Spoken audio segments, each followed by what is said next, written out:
So welcome back to the solution of this amazing exercise where we are going to print this following nice pattern. Okay, so let's increase it a little bit. Okay, so we have this pattern that we want to print on the screen on the console application that we are using. So in this pattern, what we can see is that it is comprised of ones and stars and 1, 2, 1, 2, 3, and so on. So we have to provide here two simple options for printing this pattern. And the first option is going to be just to use a printf line for every row. So we can see here we have 5 rows, right, and 10 columns probably. So we are going to use printf line for each of these columns. So first of all, just use printf, and here specify 1, and then 1, 2, 3, 4, 5, 6, 7, 8, 9. And that's it. And don't forget to specify the \n at the end of this printf line.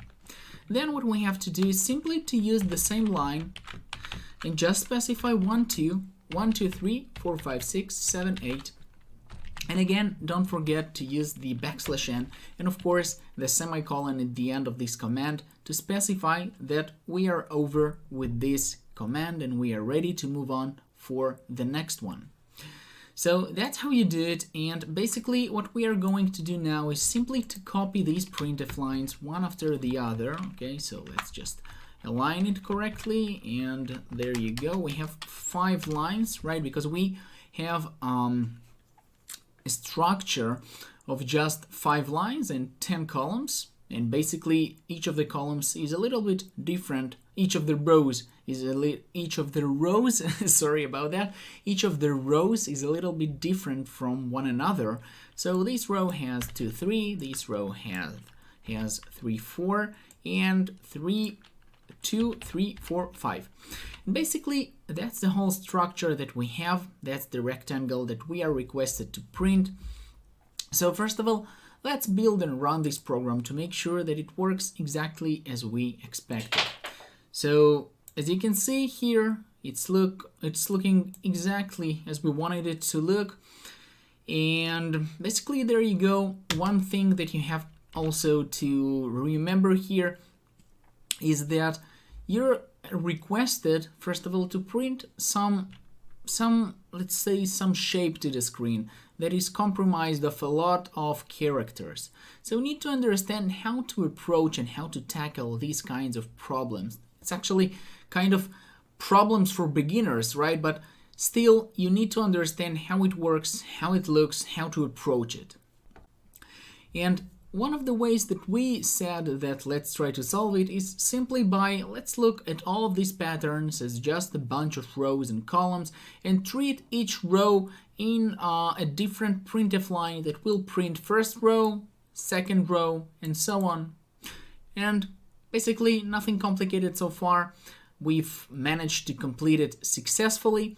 And now what I want us to do is simply to use the second option, where we are going to use just one printf line and to print this structure by using just one printf line and not using 5. So how it can be done, that's also not so complicated. You know that this \n specifies that you're going to get one line down, right? And once you got one line down, you can simply print the next line. So that's how you did it. Now we printed this line. And also, if you are going to go like this, 1, 2, 3, so instead of using it in the new line, you're going to print it right here. And that's not something that we want.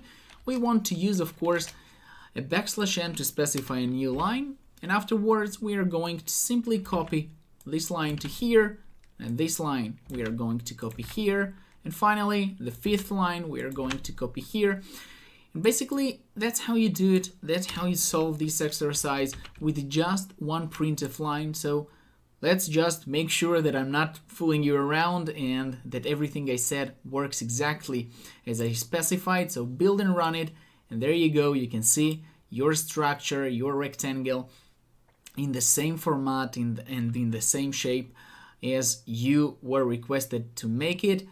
So I think this is it for this video, guys. Thank you so much for watching. Keep on practicing, keep on moving forward, and you are bound to succeed. I'll see you next time.